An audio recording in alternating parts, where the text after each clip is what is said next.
Lauren, thank you so much for grabbing some time with me today. I'm so glad that we can talk. Amanda, it's good to see you. Yeah, Happy to be absolutely. here. So, Lauren, you work at Postal, and that's how we got connected. Tell me a little bit about your experience and your role and what you do. Sure. My name is Lauren. Obviously, I run demand generation here at Postal. Um, my background is pretty much all in operations, demand generation. I've worked for a series of different organizations in different industries, IT, sales engagement, healthcare, tech. But kind of through and through, my background is really lead generation, paid acquisition, and operations. Awesome. You work with a lot of similar industries to us, B2B industries that, need to have, a really strong sales process in order to stand out and to grow their client base. So I'd love to ask you some questions around that. What are some of the ways that you think that sellers can make the sales process like a delight for their leads to go through? Yeah, I mean, delight is a tough word. I know as marketers, we love to use the word, we're delighting people. And we say, like, I literally told the SDR team yesterday here that we're lucky to be in the business of delighting people. So we do use the word, delighting, and people, I think, oftentimes think about, how they can deliver a more delightful experience for their prospects, but it's really difficult. And I think it's difficult because that means something different for every prospect. And so here we just try and think about our prospects as humans or people. And we say it over and over again, which are prospects are people. And it's super simple. And I'm sure there's a million different ways to say it. This isn't news to anybody, but to keep reminding ourselves that if you treat your prospects as just people in your life, and not try and shove them down the sales process, the funnel, the way that you need them to go, like, you'll deliver a more delightful experience and you'll build connections that aren't just for your deal cycle today, but for life. And so a few different ways that we're doing that is trying to engage people in ways that aren't just sending them a PDF, sending them an ebook, asking them for a demo, establishing bands, all the things that we think that we need to do with, Yeah. top of funnel stuff to convert people through. And so just checking in on people on Friday and saying, I assume you had a long week, sending, a gift, or, a box of chocolates, something that's just delivering people a better day, and they'll remember you for it later. Yeah, I love that. And I'm sure you do too. I get tons of salespeople that reach out to me all day long. And sometimes I get these emails in my inbox and I just cringe because I'm like, this isn't like, I have no reason to read this email. I have no reason to follow up with you. But when they give me a reason to, I always do. And so I totally agree. Like, you can't just shove people into a sales funnel and expect them to like being there. Yeah, and of What are course, like, sellers have jobs to do, and I love them for it, and I know they have quotas and they have timelines and they have to have a start and an end date on their opportunities, but at the same time, everybody is trying to do their job, and I really appreciate it and respect it when people can say, okay, there's like a disconnect here. You clearly haven't responded to 5 to 7 emails from my outreach sequence, and there's disconnect here, and let me just give you some space, or let's just change the conversation, or let's just try a different avenue. And I think that's where, like, omni-channel sales approaches are coming in, where it's like, send them a video, send them a gift, Yeah, send them an absolutely. email, send them a LinkedIn message.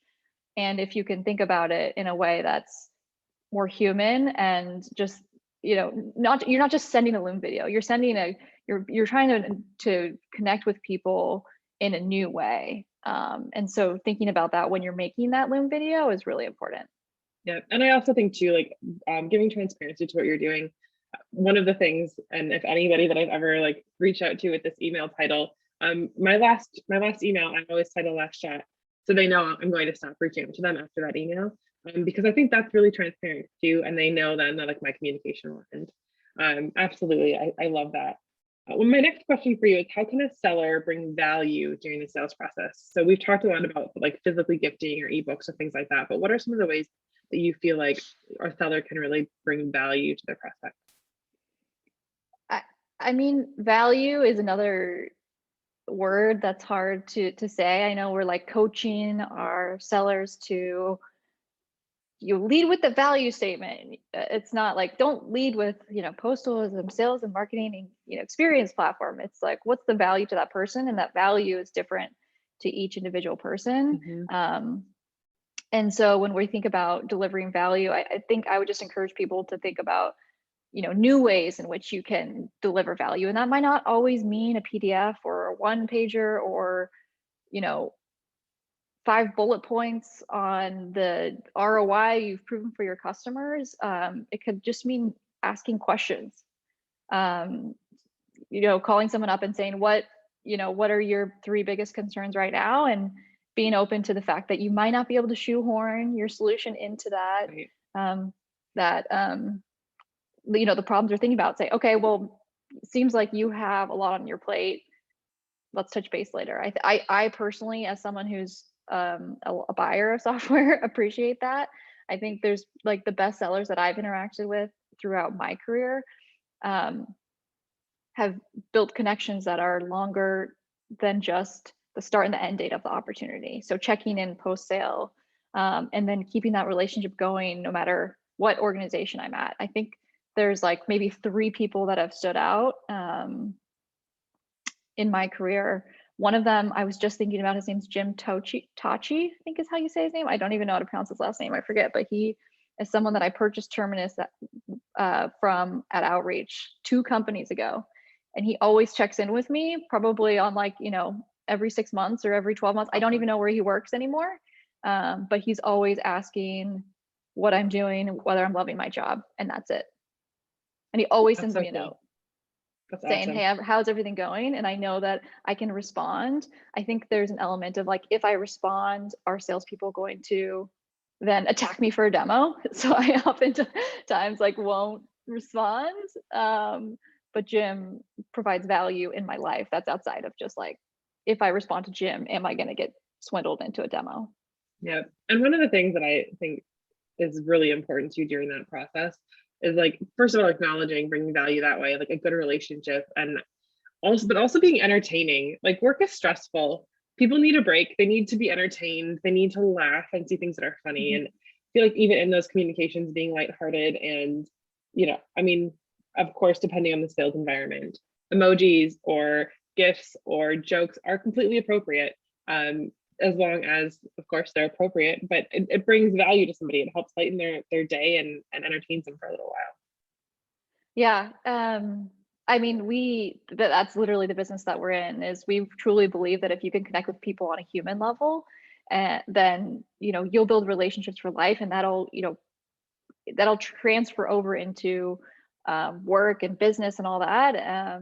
That's why we launched Postal Events, actually, which is Yeah, really a marketplace of virtual experiences to bring people together in a world where we weren't brought together. And so it's kind of a new concept for people to come to our wine events or come to our, book a chocolate tasting experience or whatnot, and not have a lot of education. People are tired of the slides and the content being pushed at them. And as much as they might love their jobs, like, I'm tired from being on my computer at I the end of a know. 10-hour day as well. And Yep. I don't want to sit and listen to slides as much as I want to continue my education.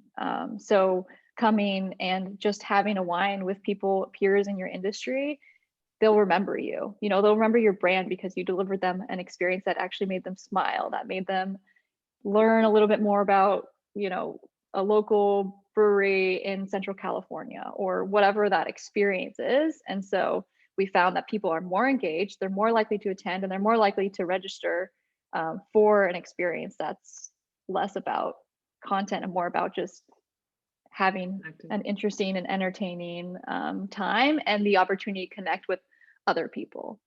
So, not everybody wants to learn about Postal, but if I can connect demand gen people from, a a slew of industries, then like that's meaningful to them. Absolutely. And one of my last question, we've kind of been talking about this the whole conversation, is why do you think that gifting in the sales process really is so impactful? From like a super simple lens, like, when was the last time you received like a note in the mail? Like it's breaking out from the 149 emails that I have to respond to today.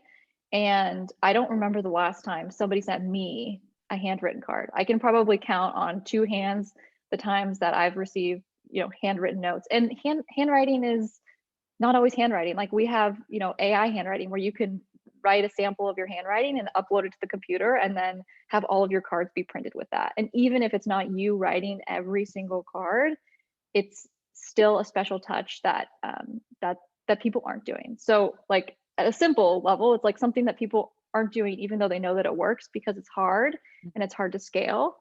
So that's, just at our core why it works for prospecting reasons. There's a lot of psychology and research around the tangible nature of touching things and feeling things and smelling things and all of that, and how that is, goes into people's experience with your brand. And so there's an element of that, which is when somebody sees your brand, feels it, touches it, it's outside of the norm of the things that they're doing. We are on the computer all day long. So if somebody was to send something interesting, and for us, like as an organization, we're not thinking about it as let's send another branded kit with socks that have my logo on them. Let's not, it's like nobody needs more tchotchkes. Right. So like the way that we think about it in gifting is something that's meaningful to Amanda. So I know you're in Wisconsin. I have family in Wisconsin. There's breweries and, obviously there's great cheese. And if you're from Wisconsin and I can send you a local pack of beers or a local, a brand that you have affinity to, that's not mine, you feel like I heard you. You feel like I remembered that you're from Wisconsin. I'm a friend and a peer, Josh Braun. He's, this sales consultant. He has, he's a professional seller, but he and I always talk and he always remembers that I drink green juice. He's like, you always have a green juice in your hand. And those are just little things. If somebody could, if you notice that somebody has a green juice in their hand, send them a green juice from, a local brand. And people care about supporting local business. They care about small business, especially right now. And so that's kind of our take on gifting. The future of gifting is not about sending tchotchkes with my logo printed all over them. It's about being thoughtful and intentional and small scale gifting in a way that's really easy to do. And so that's kind of our vision and how we have built our marketplace today. So if I know that we just brought on a ton of, women-owned businesses in certain geos. So we have, a handful of organizations we're working with out of the Chicago area. So that is just a little bit more impactful and thoughtful and intentional. If you know where someone is, and you don't need to know everything. I don't know much about you, Amanda, but I know that you are in Wisconsin and you like Seattle. I know that you like Queen Anne neighborhoods probably. And so I can think of a local Seattle brand that I know from having traveled there a lot for work when I worked at Outreach to you, and that would probably leave an impact on you more so than if I sent you a t-shirt. Absolutely. And I love what you're saying and I completely agree. And there is something to the law of reciprocity, but people also, they can tell when you're trying to do that to them. And like you said, when you give somebody a tchotchke with your logo all over it, or you try to really blatantly be sleazy and try to trick them into something they know, but when you're thoughtful about it and you think about them, it's more than just a task in a workflow. It's actually thought that you put into something that you are actually gifting them. It's not just I sent so-and-so this. Yes. There's definitely a refined way of gifting. There's the, hey, take a gift card in exchange to have lunch on me in exchange for a demo. Those actually work, and people understand that they are signing up for that. It's you're getting into it. It's when people feel tricked or if I take this, am I getting something? When they opt in to doing it, we have learned that people are okay with it. They feel like they had a say in their journey to accept a gift from you in exchange for a meeting. It's when that gift comes with expectations. So we try and gift without expectations. Of course, we're doing it with an objective in mind. We have a playbook for what kinds of gifts work for top of funnel, what kinds of gifts work for middle of funnel, what kinds of, what honestly, what budget we have for account, depending on how much they spend with us. But at the same time, sometimes it's just, hey, I haven't heard from you. I'm not asking for anything. You're clearly super busy and your inbox is probably flooded with emails. So here's a bottle of wine on me. Have a great weekend. I'll touch base in 1 month or 2 months. Yeah. And so that's kind of how we coach our sellers here to build those relationships. And even at account management level, I know that our account management team here, every Friday, if they're sending emails that are hard or heavy or support related or Happy Friday is always hyperlinked in their template with a link to accept we call a party can of margarita, which is like 6 margaritas in a can. I've yet to experience it myself. And it's just, Fridays are tough and it's been a long week, and every Friday email should maybe include a cocktail, and nobody's mad about that. Right. I love that. But there's no so expectations that if you accept my margarita, then you're going to do something for me. It's just happy Friday. Cheers to the weekend. Yeah, I love that. Absolutely. And even like we've been using it internally for staff too, just, to say kudos or thank you, things like that. It's just, I don't know. It feels different than, as a remote company, we can't just hand somebody a $5 gift card or a gift. So we have to find ways to do it that's unique. So. Absolutely. Yeah, of course, internal and employee engagement is another use case for gifting. It's huge. Just we send out little succulent plants every time somebody moves or has a new home.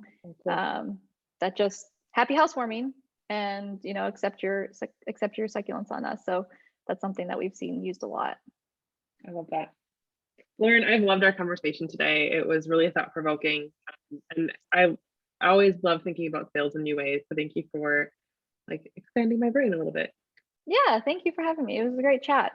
Absolutely. We'll talk to you soon. Okay, talk soon.